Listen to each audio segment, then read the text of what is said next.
And follow me is a Vernee Thor Plus, and today I will show you how to insert SIM and SD card. So start off, we will need to have some kind of pin eject tool, like I have one right here, or you can also use a paper clip if you don't have one laying around anywhere.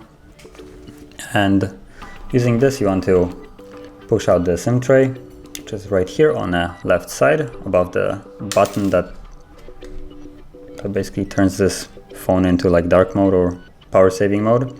So put it in and push it out the tray. As you can see, it pops out. Then once you take it out, so holding like so, the SIM and SD card will go this way, so on top.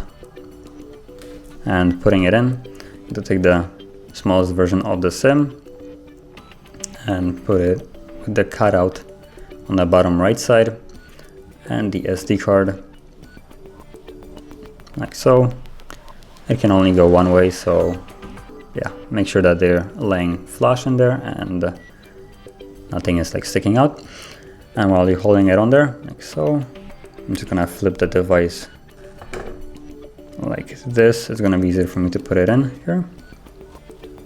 Just gonna slide it in.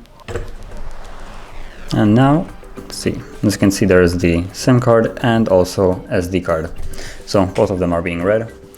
And yeah, that would be how you would insert a SIM and SD card. Now, if you found this video helpful, don't forget to hit like, subscribe, and thanks for watching.